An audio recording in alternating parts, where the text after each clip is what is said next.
Yeah, Coach Miles. Like to start, tonight was one of those nights where it felt like we were running in mud early, not a lot of spark. Looked like we were in a fog, so to speak. And I thought we got some really good sparks. Anton Gill came in. He had a migraine in the pregame. Wasn't even able to go through pregame. Kind of a question mark. Going through warm-ups, and finally at game time, he's like, "Yep, I'm going to give it a good, I'm going to give it the old try, right?"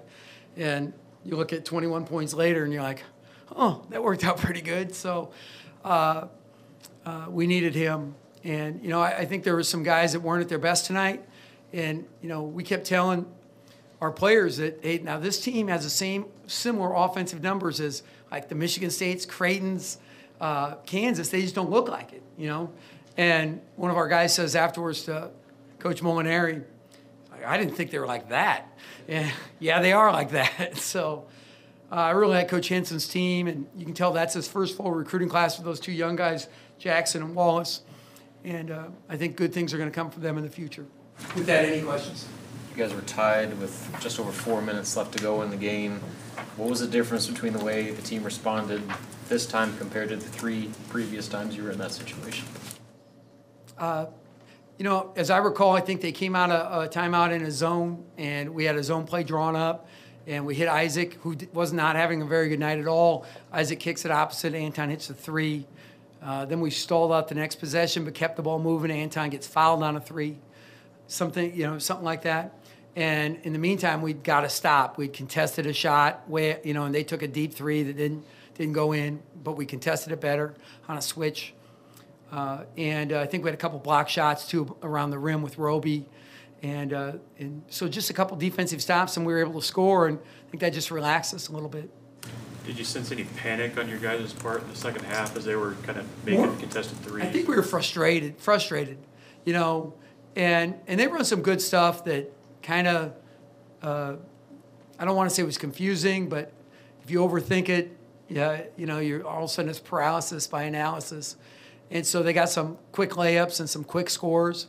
And, there's a lot of what, Steve runs some of his own stuff, and then a lot of the UNLV stuff when he was with Coach Kruger, Lon Kruger.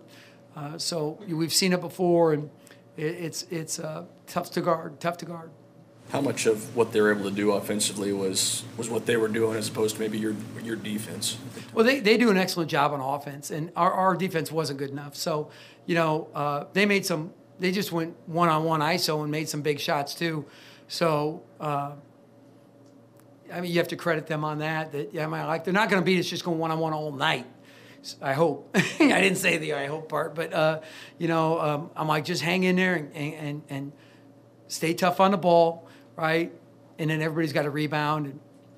But yeah, I think you got to you look at Javon Jackson goes and Deion Lyle go 10 for 16 on threes, and you just tell them I've watched Lyle's last 25 shots, and 22 of them were catch and shoot like threes, and then he bounced it a couple times here and there, got some transition. But if he's going to shoot in a half court, it's a 3, and we just obviously don't listen well. Is this a game the last couple of years you might have lost? Yeah, quite frankly, the same date as a couple of years ago. I saw that today, and it made me a little uneasy. But I think it could have been very easily a game that we maybe not hung around with. And just like Eastern Illinois, I think we showed some toughness mentally and just did enough and have enough talent, too, to be better. Shot 11 free throws the last 2 games. Then you come out with 50. Well, we were trying to we'd added a couple little things to try and get to the foul line more, and we ran them and did get fouled, and so that's a good start. And when we can get downhill a little bit, I think it opens everything else up too. Should make more of them. I think we left 4 front ends out there. So, Palmer was already shooting free throws while I was doing radio tonight, so that's a good start. There's one point in the game where you really got on to Roby, but then he came back out and made some big plays, got a block, a dunk. How happy were you with kind of how he responded to that, I guess? Isaiah sometimes needs to be challenged. So I called him Carmelo. oh no, take that back. Don't roll over that one. And so I don't need any enemies. But, you know, I just said, Isaiah, you're just closing out soft, and you got to close out and use your athleticism. So, you know, and then he, you know, came down and dunked over two guys the next possession. So, you know, Isaiah's one of those guys that, you know, kind of processes everything and doesn't always just play, you know. And the more aggressive we can get him, the better off he's going to be. UTSA tied it 5 different times in that second half, never grabbed a lead. Seems like a small thing, but does the fact that you guys never lost that lead in the second half, do you think that played into the... I think it proves prayers do work.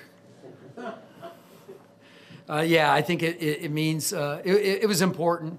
Just, you know, this team especially, I think we need to play from the front. We're best from the front. And it seems like we, you know, we're able to do it.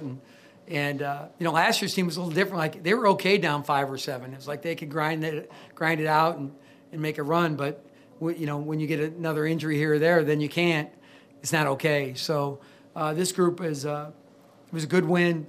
Not pretty, but, you know, it's the old NASCAR principle. You know, every car is supposed to be the same, but we know some cars just don't have it. And so tonight, instead of getting 8th, we got 3rd, and we got more out of it. But a lot of that's a credit to, I think, UTSA's very good offense. Glenn had just 3 points in the first half, and then in the first 4 minutes of the second half, he comes out with 8 right away. How important was that for you guys tonight? Yeah, Glenn wasn't at his best. You know, 1 for 3 at halftime, 1 for 4 from the foul line. I don't know if he had an assist or not, but he really, you know, you could see as he was coming down in transition, you know, that he was going to pull, and I want him taking that shot. And I think that was really good for us. I think Jack McVay hit a big 3 for us. You know, obviously Anton early. Thomas Allen did some good things again, I thought, just moving the ball in transition. So a lot of different guys contributed. They were hitting those threes in the second half, and they were getting close to tied there. Did you feel like you were doing enough defensively, or what was the thought process there? Sometimes, you know, I mean, because it was kind of 50-50. I thought about half of them were out of their offense where I didn't think we were doing a good job, and then half of them, they just stare us down, and we're right there, and they make them. So, I mean, if I was going to ruminate in the negative, I would say, yeah, they're getting hot because we haven't done this. Instead, I'm just like, listen, let's just stay with it.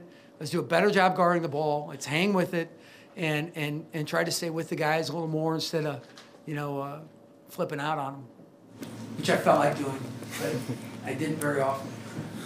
Anything else? Thanks.